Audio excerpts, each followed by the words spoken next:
কবে চালু হচ্ছে ট্যুরিস্ট ভিসা? এরকম নিউজ প্রতিনিয়ত আসছে।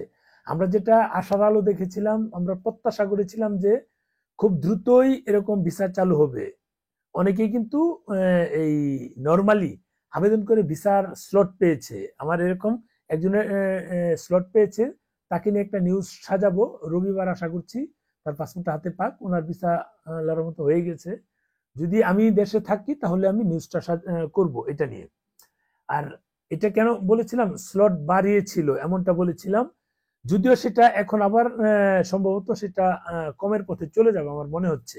কারণ হচ্ছে এই 2-3 দিন আগে আমাদের বাংলাদেশের একজন উপদেষ্টা, উনি কিন্তু প্রত্যেকটা মন্ত্রণালয়ের উপদেষ্টা, যেমন প্রধান উপদেষ্টা আছেন নির্দিষ্ট কয়েকটা মন্ত্রণালয়, এই যে উপদেষ্টা উনি ফেসবুকে স্ট্যাটাস দিয়েছিলেন সেটা সবাই জানেন, সেটা নিয়ে আর আমি কথা বলতে চাচ্ছি না।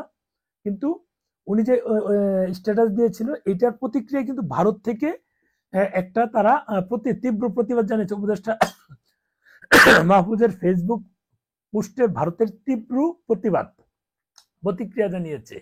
এটা হচ্ছে বিষয়। এখন এরকম যদি আবার কাদা ছোড়াছড়ি শুরু হয়, তার মানে বুঝতে হবে আমাদের সরকার চাচ্ছে না, ভারতের সাথে আমাদের ভিসার কার্যক্রমটা চালু হোক। মুখে হয়তোবা বলছে, যেহেতু মুখে বলছে এখানে ঠান্ডা একটা দেশ আমরা গরম করতে যাচ্ছি। 47-এর যখন দেশ ভাগ হয়, যখন আমাদের দুই বাংলার মানচিত্র এক ছিল, সেটা সহনাকে পোস্ট করেছে। এরকম একটা আমি দেখিনি পোস্ট। আমি আসলে এদের এখন যারা উপদেষ্টা আছে, আমার চেষ্টা থাকে এই নাবালক উপদেষ্টাদের কাছ থেকে যত সম্ভব দূরে থাকা। কারণ এরা আমাদের দেশে একটা অস্থিতিশীল পরিবেশ তৈরি করতে যাচ্ছে। যারা সিনিয়র আছে তারা কিন্তু বুঝে শুনে কথা বলে, এই নাবালক গুলো কিন্তু সেটা করে না। প্রবলেমটা হচ্ছে এটা। কাজে আমরা চাচ্ছি দেশের একটা স্থিতিশীল অবস্থায় চলে আসুক। তারা আরো 1 বছর 1.5 বছর থাকবে, সেটা বোঝা যাচ্ছে। তারা থাকা অবস্থায় যেন আমাদের সবকিছু স্বাভাবিক হয়, আমরা কিন্তু সেটা চাচ্ছি। আমাদের চাওয়া হচ্ছে দেশ স্বাভাবিক হোক। আমরা যারা মানে বিভিন্ন জায়গায় যাতায়াত করি, বিশেষ করে ভারতে যারা যাতায়াত করি, আমাদের যেন যাতায়াতটা নির্বিঘ্ন হয়। এই ক্ষেত্রে অনেক আমার আমার এই পেজে কিছু লোকজন আছে, তারা জাস্ট উল্টোটা বোঝে। আমি অনুরোধ করবো, ভাই আপনারা উল্টোটা বোঝার কিছু নেই। আপনার হয়তো বা এই ভারতে যাওয়ার এখন প্রয়োজন নেই, কিন্তু অনেকেরই প্রয়োজন আছে। সেই জিনিসটা আপনারা বোঝার চেষ্টা করবেন। প্রতিদিন আমার কাছে ফোন আসে যে ভাই আমার মেডিকেল ভিসা করে দেন, কিন্তু আগে তো আবেদন করে দিতাম, সেগুলো তো এখন করতে পারছি না। কারণ হচ্ছে স্লট দিচ্ছে কম, কম স্লটে সবাই স্লট পাচ্ছে না, ডেট পাচ্ছে না, ভিসা জমা দিতে পারছে না। এরকম লক্ষ লক্ষ মানুষজন আছে। প্রতিদিন 200-300 মানুষ ফোন দেয়। আমাদের অনেকগুলো মোবাইল নাম্বার আছে, এগুলো ফোন দেওয়াতে কিন্তু আমাদের একটু ঝামেলা হয়ে যাচ্ছে। আমাদের ঝামেলা বলতে এই ফোন, কোন ফোন আমাদের কি কাজে আসছে সেটা জানি না। লোকজন ফোন দিয়ে, ফোন রিসিভ করছি, বলছে যে ভাই মেডিকেল ভিসা করতে হবে। কেন করতে হবে? যে ভাই এই প্রবলেম, এই জরুরি প্রবলেম, আমার এই অপারেশন আছে, অথবা আমার এই প্রবলেম, বা আমার কিডনি প্রবলেম, বা আমার এইটা ট্রান্সফার করতে হবে। এগুলো অনেক বিষয় শেয়ার করে। এই মানুষগুলো নিশ্চয়ই থাইল্যান্ড, সিঙ্গাপুর, মালয়েশিয়া যেতে পারবে না, বিদায় তারা এখানে যেতে চাচ্ছে। এখন এটা যদি আপনারা এটা নিয়ে যদি নেগেটিভ ভাবে বলুন, তাহলে তো আর হলো না। হয়তোবা আপনার প্রয়োজন নাই, কিন্তু কিছু মানুষের প্রয়োজন আছে। একটা সরকার কিন্তু প্রত্যেকটা মানুষের পার্সন বাই পার্সন ধরে ধরে কিন্তু তাদের প্রয়োজনীয়তাটা ফিল করতে হয়, করে, এবং সেভাবেই কিন্তু পরিকল্পনা গ্রহণ করে। কাজেই অল্প কিছু মানুষের প্রয়োজন হোক, তাদেরও তো প্রয়োজন আছে, তাদের তো ট্রিটমেন্টের প্রয়োজন আছে। হয়তোবা বাংলাদেশে সেরকম ভাবে তারা মানে সাপোর্ট পাচ্ছে না, বা হাসপাতাল থেকে সেরকম কিছু পাচ্ছে না। আমি তো এর আগে বলেছি, আমার এক বন্ধুই বাংলাদেশে বলেছে তার পা রিকভার করা সম্ভব না, কিন্তু অন্য জায়গায় যেটা করা সম্ভব, অন্য জায়গায় বলতে ভারতে গিয়ে করা সম্ভব, এর আগেও করেছে। এরকম যে মানুষগুলো আছে তাদের কিন্তু প্রয়োজন। কাজেই ভিসাটা আমাদের দরকার। কিন্তু এখন ট্যুরিস্ট ভিসা যেটা প্রত্যাশা করেছিলাম জানুয়ারির 1 তারিখ থেকে হয়ে যাবে ইনশাল্লাহ, কিন্তু সেটা আমি আশার আলো দেখছি না।